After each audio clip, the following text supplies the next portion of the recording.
ಎಲ್ಲರಿಗೂ ಅಡುಗೆ ಸಾಧನೆಗೆ ಸ್ವಾಗತ. ಇವತ್ತು ಮಾಡ್ತಿರೋದು ಬೂಂದಿ ಲಡ್ಡು. ಬೂಂದಿ ಲಡ್ಡು ಅಂತ ಹೇಳಿದ ತಕ್ಷಣ ಎಷ್ಟು ಕಷ್ಟ ಅಂತ ಅನ್ಕೋತಾರೆ ಕೆಲವರು, ಆದರೆ ಹಾಗೇನಿಲ್ಲ. ಈ ವಿಡಿಯೋದಲ್ಲಿ ಕೆಲವು ಎಕ್ಸಲೆಂಟ್ ಟಿಪ್ಸ್ನ ಹೇಳ್ತಾ ಇದ್ದೀನಿ. ಅದನ್ನು ಫಾಲೋ ಮಾಡಿದರೆ ಯಾರು ಬೇಕಾದರೂ ಬೂಂದಿ ಲಡ್ಡನ್ನು ಸುಲಭವಾಗಿ ಮಾಡ್ಬೋದು. ಹಾಗಾದರೆ ಬೂಂದಿ ಲಡ್ಡು ಮಾಡೋದು ಹೇಗೆ ಅಂತ ನಾವು ನೋಡೋಣ. ಹಾಗೆ ನೀವು ಇನ್ನೂ ಅಡುಗೆ ಸಾಧನೆಗೆ ಸಬ್ಸ್ಕ್ರೈಬ್ ಆಗಿಲ್ಲ ಅಂದರೆ ದಯವಿಟ್ಟು ಈಗಲೇ ಸಬ್ಸ್ಕ್ರೈಬ್ ಆಗಿ ಪಕ್ಕದಲ್ಲಿ ಬೆಲ್ ಬಟನ್ನ ಟಚ್ ಮಾಡೋದನ್ನ ಮಿಸ್ ಮಾಡಬೇಡಿ. ಇಲ್ಲಿ ಬೂಂದಿ ಲಡ್ಡುಗೆ ನಾನು 1.5 ಕಪ್ಪಿನಷ್ಟು ಕಡಲೆ ಹಿಟ್ಟನ್ನ ತೊಗೊಂಡಿದ್ದೀನಿ. ಕಡಲೆ ಹಿಟ್ಟನ್ನು ಆಗಲೇ ನಾನು ಜರಡಿ ಮಾಡಿ ಇಟ್ಕೊಂಡಿದ್ದೀನಿ, ಗಂಟುಗಳಿರಬಾರ್ದು ಅಂತ.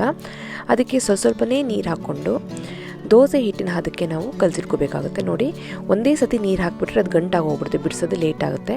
ಹಾಗಾಗಿ ಸ್ವಲ್ಪನೇ ನೀರು ಹಾಕ್ಕೊಂಡು ಈ ರೀತಿ ನಾವು ದೋಸೆ ಹಿಟ್ಟಿನ ಹದಕ್ಕೆ ಕಲಿಸ್ಕೋಬೇಕಾಗುತ್ತೆ.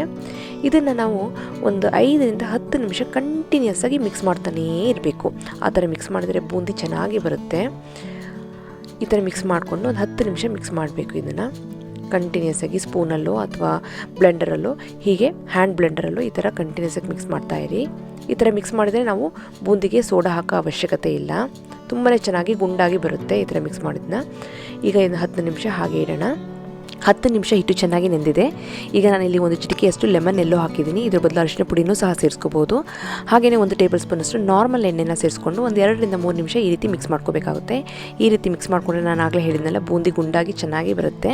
ಈಗ ದೋಸೆ ಹಿಟ್ಟಿನ ಅದಕ್ಕೆ ರೆಡಿಯಾಗಿದೆ. ಸ್ಪೂನಲ್ಲಿ ಹಿಡ್ಕೊಂಡು ಎತ್ತಿ ಬಿಟ್ಟರೆ ಈ ಥರ ಕಂಟಿನ್ಯೂಸ್ ಆಗಿ ಬೀಳಬೇಕು ಹಿಟ್ಟು, ಮಧ್ಯದಲ್ಲಿ ಕಟ್ಟಾಗಬಾರ್ದು. ಈಗ ಕರೆಕ್ಟ್ ಹದದಲ್ಲಿ ಹಿಟ್ಟು ರೆಡಿಯಾಗಿದೆ.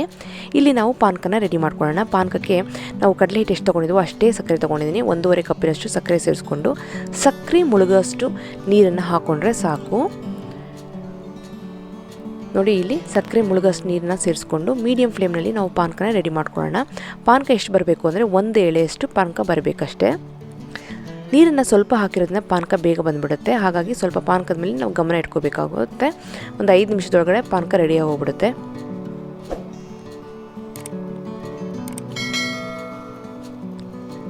ನೋಡಿ, ಈಗ ಆಲ್ಮೋಸ್ಟ್ ಪಾನಕ ಬಂದಿದೆ ಅನಿಸುತ್ತೆ. ಈಗ ಸ್ಪೂನಲ್ಲಿ ನಾವು ಒಂದು ಸ್ವಲ್ಪ ಪಾನಕ ತೊಗೊಂಡು 2 ಬೆರಳಲ್ಲಿ ನಾವು ಪಾನಕನ ಹಿಡ್ಕೊಂಡು ಎಳೆದ್ರೆ 1 ಎಳೆ ಬರಬೇಕು. ನೋಡಿ, ಈ ಥರ 1 ಎಳೆ ಬಂದರೆ ಪರ್ಫೆಕ್ಟಾಗಿ ಪಾನಕ ರೆಡಿಯಾಗಿದೆ. ಇದಕ್ಕಿಂತ ಜಾಸ್ತಿ ಆದರೆ ಲಡ್ಡು ಗಟ್ಟಿಯಾಗಿ ಹೋಗ್ಬಿಡುತ್ತೆ. ಸೊ ಇದು ಕರೆಕ್ಟ್ ಅದ. ಇದಕ್ಕೆ 3 ಲವಂಗ, ಹಾಗೆಯೇ ಒಂದು 1/4 ಸ್ಪೂನಷ್ಟು ಏಲಕ್ಕಿ ಪೌಡರನ್ನು ಸಹ ಸೇರಿಸ್ಕೊಂಡು, ಹಾಗೆಯೇ ಒಂದು ಚಿಟಿಕೆಯಷ್ಟು ಕಲ್ಲನ್ನು ಸಹ ಪಾನಕಕ್ಕೆ ಸೇರಿಸಿದ್ದೀನಿ. ಆಗ ಬೂಂದಿ ಕಲರ್ ಇನ್ನೂ ಚೆನ್ನಾಗಿ ಬರುತ್ತೆ ಪಾನಕದಲ್ಲಿ ನಾವು ಕಲರ್ ಸೇರಿಸಿದ್ರೆ. ಈಗ ಪಾನಕ ರೆಡಿಯಾಗಿದೆ. ಇದನ್ನ ಮುಚ್ಚಿಡೋಣ. ಈಗ ಬಾಣಲಿನಲ್ಲಿ ಎಣ್ಣೆ ಚೆನ್ನಾಗಿ ಕಾದಿದೆ. ಎಣ್ಣೆ ಮಾತ್ರ ಚೆನ್ನಾಗಿ ಕಾದಿರಬೇಕು. ಬೂಂದಿ ಲಡ್ಡು ಚೆನ್ನಾಗಿ ಬರಬೇಕು ಅಂದರೆ, ಈಗ ನೋಡಿ, ಇಲ್ಲಿ ನಾನು ಬೂಂದಿ ಮಾಡೋ ಅಂಥ ಸ್ಪೂನ್ನ ತೊಗೊಂಡಿದ್ದೀನಿ. ಇದನ್ನು 1 ಇಂಚಿನಷ್ಟು ಮೇಲೆ ಎಣ್ಣೆ ಮೇಲೆ ನಾವು ಇಟ್ಕೋಬೇಕಾಗುತ್ತೆ. ಸ್ಪೂನನ್ನು ಇಟ್ಕೊಂಡು ಪಕ್ಕದಲ್ಲೇ ನಾವು ಹಿಟ್ಟಿನ ಪಾತ್ರೆ ಇಟ್ಕೊಂಡು ಒಂದು ಸ್ಪೂನ್ ತೊಗೊಂಡು ಈ ರೀತಿ ನಾವು ಹಾಕ್ತಾ ಹೋಗ್ಕೊಂಡು ತಿರುಗಿಸ್ಕೊಳ್ತಾ ಹೋಗಬೇಕು. ಫ್ಲೇಮ್ ಮಾತ್ರ ಹೈಯಲ್ಲೇ ಇರಬೇಕು.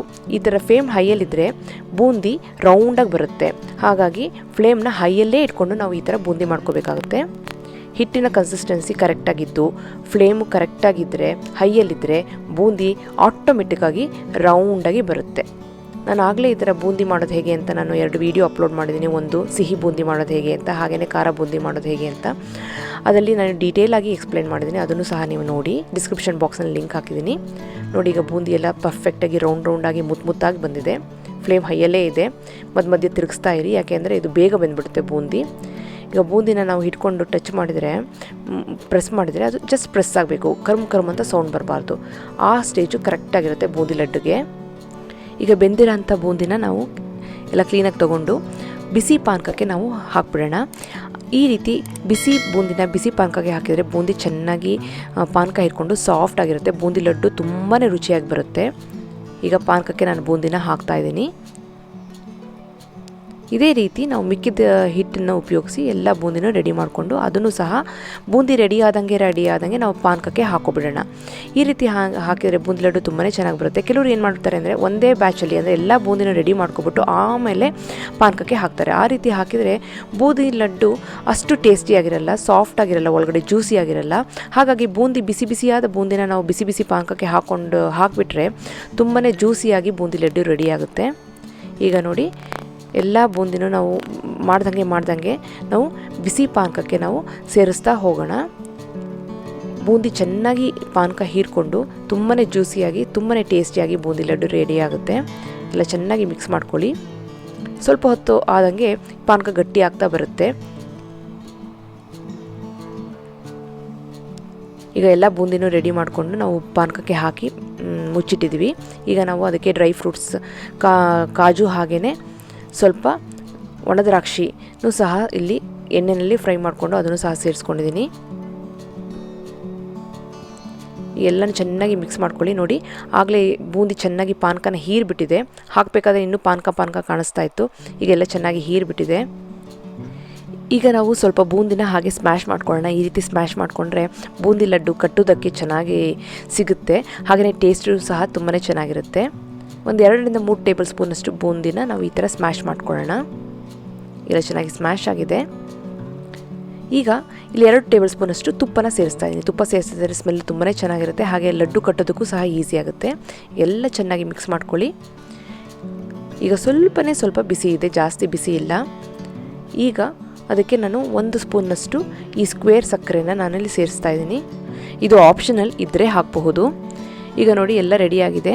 ಈಗ ಕೈನಲ್ಲಿ ಒಂದು ಹಿಡಿಯಷ್ಟು ಬೂಂದಿನ ತೊಗೊಂಡು ಅಮುಕ್ತಾ ರೌಂಡ್ ಶೇಪ್ ಕೊಟ್ಕೊಂಡು ಈ ರೀತಿ ಬೂಂದಿ ಲಡ್ಡು ರೆಡಿ ಮಾಡಿಬಿಡ್ಬಹುದು. ತುಂಬ ಈಸಿಯಾಗಿ ಕಟ್ಟಬಹುದು. ಫಸ್ಟು ಸ್ವಲ್ಪ ಈಸಿಯಾಗಿ ಕಟ್ಬಹುದು. ಯಾಕೆಂದರೆ ಪಾನಕ ಸ್ವಲ್ಪ ಬಿಸಿ ಇರುತ್ತಲ್ವ, ಬೇಗ ಅಂಟ್ಕೊಬಿಡುತ್ತೆ. ಹೋಗ್ತಾ ಸ್ವಲ್ಪ ಜಾಸ್ತಿ ಪ್ರೆಷರ್ ಹಾಕ್ಬಿಟ್ಟು ಅಮ್ಕಬೇಕಾಗುತ್ತೆ.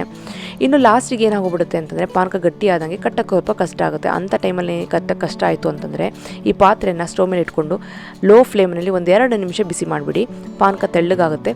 ಆಗ ಮತ್ತೆ ಬೂಂದಿ ಲಡ್ಡುನ ಆರಾಮಾಗಿ ಕಟ್ಬಿಡ್ಬೋದು, ಪ್ರಾಬ್ಲಮ್ಮೇ ಇಲ್ಲ. ತೀರ ಬಿಸಿ ಇರಬೇಕಾದ್ರೆ ನಾವು ಬೂಂದಿ ಲಡ್ಡುನ ಮಾಡೋಕ್ಕೆ ಹೋದರೆ ಏನಾಗ್ಬಿಡುತ್ತೆ ಅಂತಂದರೆ ಲಡ್ಡುನ ಆರಾಮಾಗಿ ಕಟ್ಬಿಡ್ಬಹುದು. ಆದರೆ 1-2 ದಿನ ಆದಮೇಲೆ ಅದು ಒಳಗಡೆ ಸ್ಮೆಲ್ ಬಂದುಬಿಡುತ್ತೆ. ಯಾಕಂದರೆ ಬಿಸಿನಲ್ಲಿ ಬೂಂದಿ ಲಡ್ಡು ಮಾಡಿದಾಗ. ಹಾಗಾಗಿ ಸ್ವಲ್ಪ ಆರಿದ ಮೇಲೆ ಬೂಂದಿ ಲಡ್ಡು ಮಾಡಿದರೆ ಅದನ್ನು 15 ಡೇಸ್ ನಾವು ಆರಾಮಾಗಿ ಸ್ಟೋರ್ ಮಾಡಿಬಿಡ್ಬೋದು. ನೋಡಿ ಸೂಪರಾಗಿರೋ ಬೂಂದಿ ಲಡ್ಡು ಎಷ್ಟು ಈಸಿಯಾಗಿ ಮಾಡ್ಬೋದು ಅಂತ. ಈ ಬೂಂದಿ ಲಡ್ಡನ್ನ ಹಬ್ಬದಲ್ಲಿ ಮಾಡಬಹುದು. ವರಮಹಾಲಕ್ಷ್ಮಿ ಹಬ್ಬ, ಗಣೇಶನ ಚತುರ್ಥಿ, ಹಾಗೆಯೇ ದೀಪಾವಳಿ ಹಬ್ಬದಲ್ಲೊಂದು ಸೂಪರಾಗಿರುತ್ತೆ ಬೂಂದಿ ಲಡ್ಡು. ಹಾಗೆಯೇ ಸಣ್ಣ ಫಂಕ್ಷನಲ್ಲೂ ಸಹ ನಾವು ಮನೆಯಲ್ಲಿ ಈಸಿಯಾಗಿ ಮಾಡ್ಬೋದು. ನೋಡಿ 1.5 ಕಪ್ಪಿನಲ್ಲಿ ಸುಮಾರು 9-10 ಬೂಂದಿ ಲಡ್ಡು ರೆಡಿಯಾಗಿ ಹೋಗ್ಬಿಟ್ಟಿದೆ. ಸಿಹಿ ಬೂಂದಿಗೆ ಹಾಗೆ ಖಾರ ಬೂಂದಿಗೆ ಬೂಂದಿ ರೌಂಡಾಗಿರಬೇಕು. ಆದರೆ ಬೂಂದಿ ಲಡ್ಡಿಗೆ ಬೂಂದಿ ರೌಂಡಾಗಿರಬೇಕು ಅನ್ನೋ ಅವಶ್ಯಕತೆ ಇಲ್ಲ. ಬೂಂದಿ ಶೇಪ್ಲೆಸ್ ಆಗಿದ್ದರೂ ಪರವಾಗಿಲ್ಲ, ಬೂಂದಿ ಲಡ್ಡು ತುಂಬಾ ಟೇಸ್ಟಿಯಾಗಿ ರೆಡಿ ಮಾಡಬಹುದು. ಸೊ ಟೆನ್ಷನ್ ಮಾಡ್ಕೋಬೇಡಿ, ಆರಾಮಾಗಿ ನೀವು ಟ್ರೈ ಮಾಡಬಹುದು. ಬೂಂದಿ ಶೇಪ್ಲೆಸ್ ಆಗಿ ಬಂದರೂ ಪರವಾಗಿಲ್ಲ, ಬೂಂದಿ ಲಡ್ಡು ಸೂಪರಾಗಿ ಬರುತ್ತೆ. 1 ಸತಿ ಶೇಪ್ಲೆಸ್ ಆಗಿ ಬರ್ಬೋದು, 2 ಸತಿ ಬರ್ಬೋದು, ಆದರೆ 3ನೇ ಸತಿ ಖಂಡಿತವಾಗ್ಲೂ ಬೂಂದಿ ರೌಂಡಾಗಿ ಬರುತ್ತೆ. ಈ ಟಿಪ್ಸ್ನೆಲ್ಲ ಫಾಲೋ ಮಾಡಿ ಸೂಪರಾಗಿರೋ ಟೇಸ್ಟಿಯಾಗಿರೋ ಬೂಂದಿ ಲಡ್ಡುನ ಮನೆಯಲ್ಲೇ ರೆಡಿ ಮಾಡಬಹುದು. ನಿಮಗೆಲ್ಲ ಈ ರೆಸಿಪಿ ಇಷ್ಟ ಆಗಿದೆ ಅಂತ ಅಂದ್ಕೊಂಡಿದ್ದೀನಿ. ಖಂಡಿತವಾಗ್ಲೂ ಟ್ರೈ ಮಾಡಿ. ನೀವಿನ್ನು ಅಡುಗೆ ಸಾಧನಕ್ಕೆ ಸಬ್ಸ್ಕ್ರೈಬ್ ಆಗಿಲ್ಲ ಅಂದರೆ ದಯವಿಟ್ಟು ಈಗಲೇ ಸಬ್ಸ್ಕ್ರೈಬ್ ಆಗಿ ಪಕ್ಕದಲ್ಲಿರುವ ಬೆಲ್ ನೋಟಿಫಿಕೇಷನ್ನ ಟಚ್ ಮಾಡಿದರೆ ನಾನು ವಿಡಿಯೋ ಅಪ್ಲೋಡ್ ಮಾಡಿದ ತಕ್ಷಣ ಎಲ್ಲರಿಗಿಂತ ಮುಂಚೆ ನಿಮಗೆ ಗೊತ್ತಾಗುತ್ತೆ. ನಿಮಗೆ ಈ ವಿಡಿಯೋ ಇಷ್ಟ ಆದರೆ ಲೈಕ್ ಮಾಡಿ, ಶೇರ್ ಮಾಡಿ, ಹಾಗೆಯೇ ಕಮೆಂಟ್ ಮಾಡಿ. ವಾಟ್ಸಪ್ನಲ್ಲಿ ವಿಡಿಯೋನ ನಿಮ್ಮ ಫ್ರೆಂಡ್ಸ್ ಆ್ಯಂಡ್ ಫ್ಯಾಮಿಲಿ ಜೊತೆ ದಯವಿಟ್ಟು ಶೇರ್ ಮಾಡಿ. ನಿಮಗೆಲ್ಲ ಈ ವಿಡಿಯೋ ನೋಡೋದಕ್ಕೆ ತುಂಬ ಥ್ಯಾಂಕ್ಸ್. ಮತ್ತೊಂದು ಇಂಟ್ರೆಸ್ಟಿಂಗ್ ರೆಸಿಪಿಯೊಂದಿಗೆ ಭೇಟಿ ಆಗ್ತೀನಿ ಅಂತ ಹೇಳ್ತಾ ಥ್ಯಾಂಕ್ ಯು. ಬಾಯ್.